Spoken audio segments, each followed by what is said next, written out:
This is the Late Round Podcast with your host, JJ Zacharisa.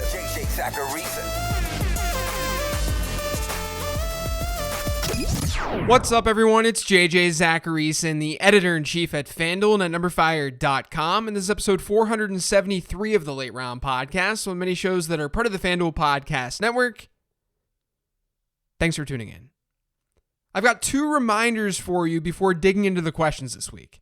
The first is that I'm taking mailbag questions via email during the offseason. So right now, if you have a question, hit me up at jj@numberfire.com. I just ask that you try to be concise with the question if you're emailing me. That's it. The second reminder is one about FanDuel Sportsbook. Right now, new users can wager up to $5 on any team to win their divisional or conference championship game at plus 2,500 odds. That's right. A $5 bet on any team to win any game before the Super Bowl can win you $125.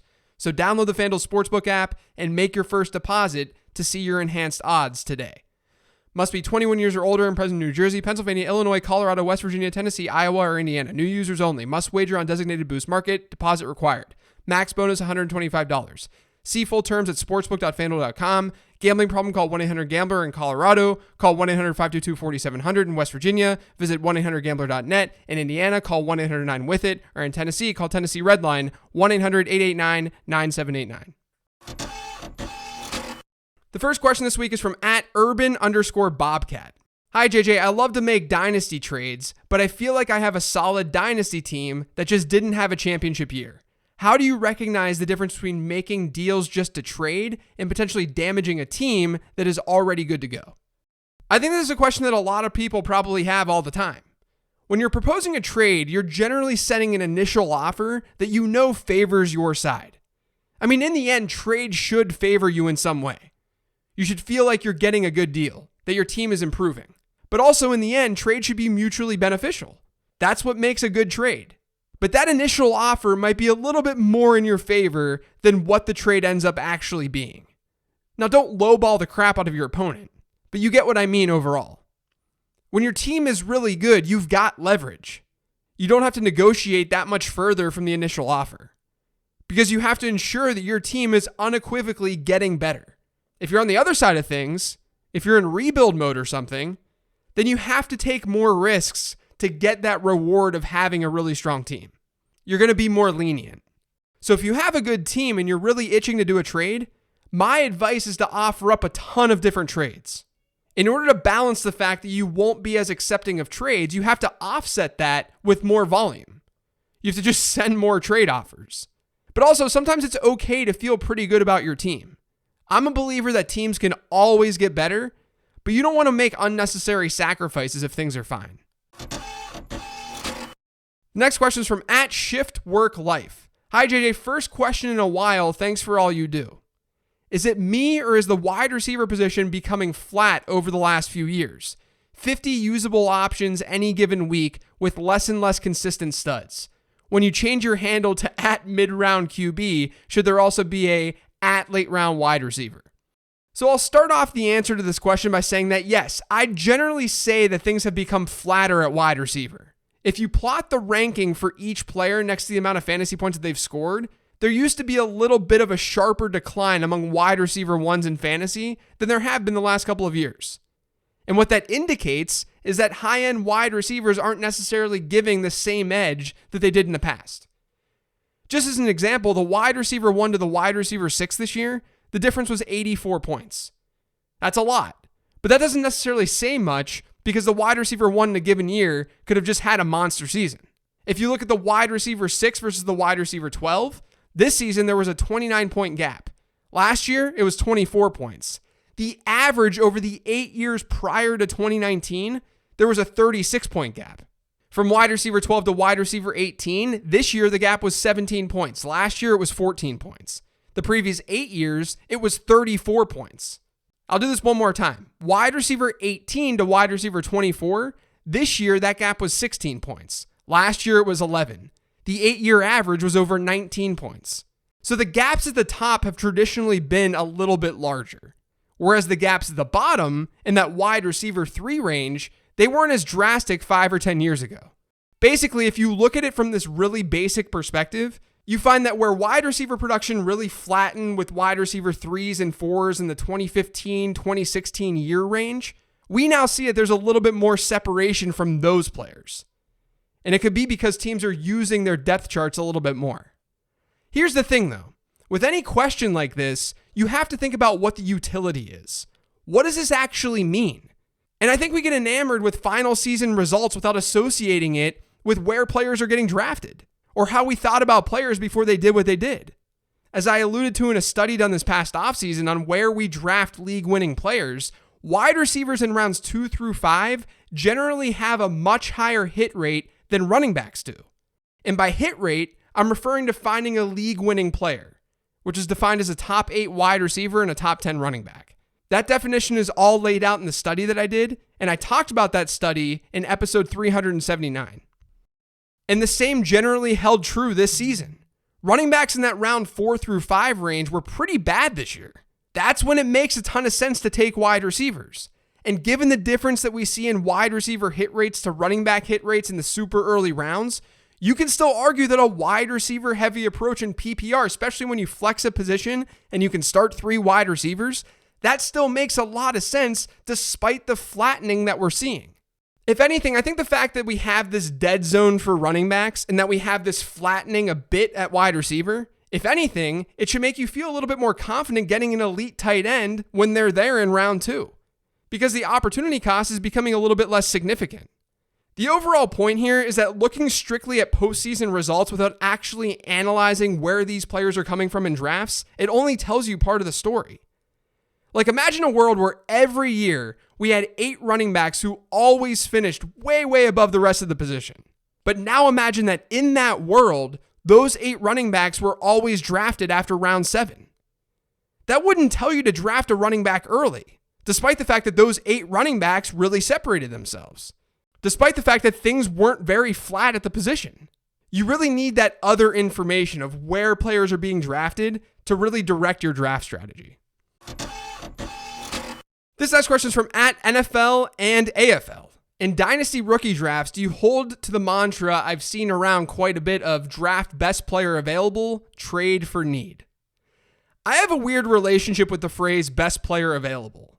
One of the earliest episodes of the Late Round podcast was actually just a giant rant about that phrase, because it doesn't make any sense to me.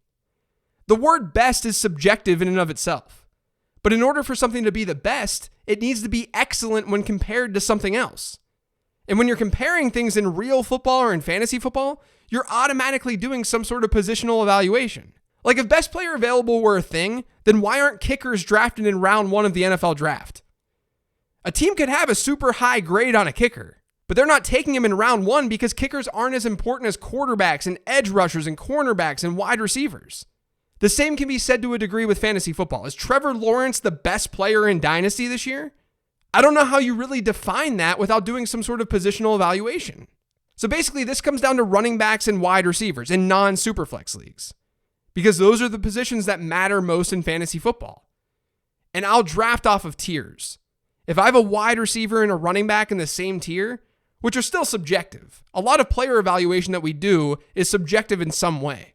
But if I have a running back and a wide receiver in the same tier, and I need a running back, I'll likely just take the running back. If the running back is in a tier below that wide receiver, then yes, I'll take the wide receiver.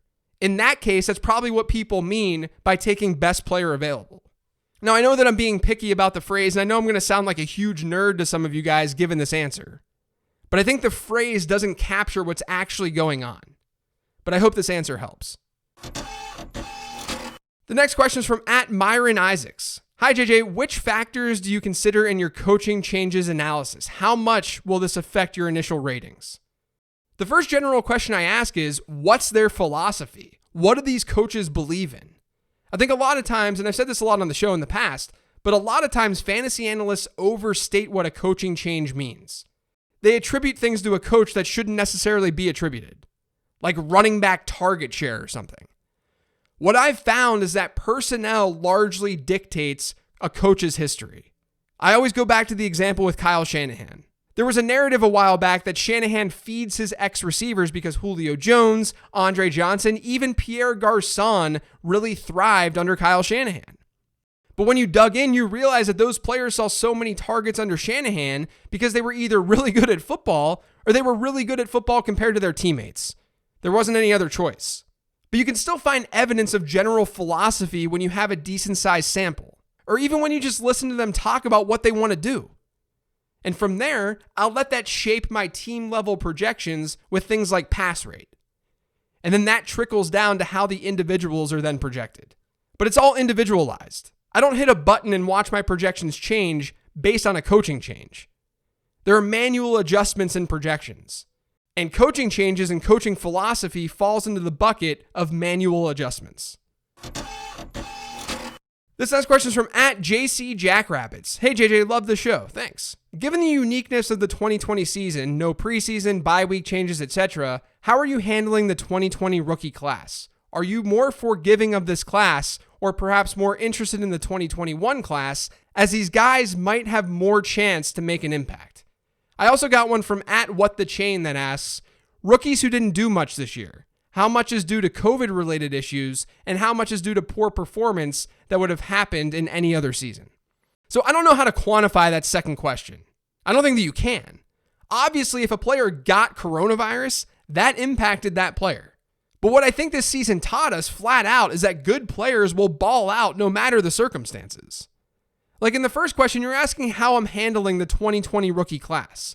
And I guess I'm giving them a slight bump in my mind given the circumstances. But I don't even think that you have to, because they did really well. Justin Jefferson just broke the rookie receiving record. We had guys like Brandon Ayuk being a stud down the stretch. T. Higgins looked awesome. CeeDee Lamb looked awesome. Chase Claypool showed a big ceiling. The list goes on and on at wide receiver. And the running back class, they really came through during the second half of the season too. So I guess I don't know how I'd otherwise be handling these players or viewing them, because it's not like they perform poorly. I can at least say I'm probably not going to make a ton of excuses for them. Maybe that helps. Like, yeah, there were pretty crappy circumstances surrounding their season. But there were pretty crappy circumstances surrounding the season of their opponents too, and the defenses that they faced.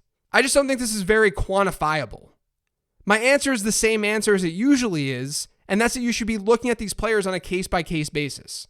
If there's reason for concern because COVID very clearly impacted their individual season, then you change the way that you view them, like A.J. Dillon, for instance. If not, you treat them like any other player in any other class.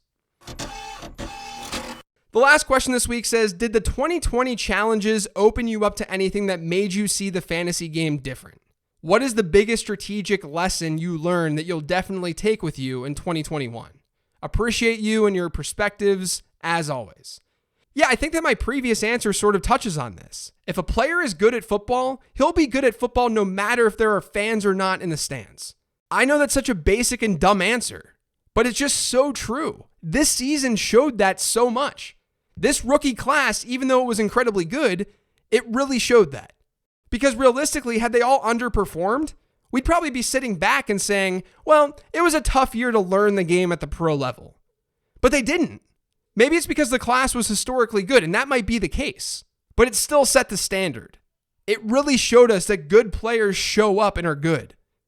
Some players might not have developed the way that they otherwise would have, but on the whole, the big learning for me is sort of what I believed in from the start. It's what the episode last year on bailing on unproductive rookies was really all about. That when a rookie doesn't live up to expectation at all, and I'm talking just plays like absolute garbage during his rookie season, it's not a good sign for his future. And that's clearly no different when a player lacks the normal amount of preseason reps. That's going to do it for today's show. Thanks to all of you for listening. If you've yet subscribed to the Late Round Podcast, make sure you are by searching for it pretty much anywhere podcasts can be found. And don't forget to follow me on Twitter @LateRoundQB. Thanks, everyone. Enjoy your weekend. I'll talk to you next week.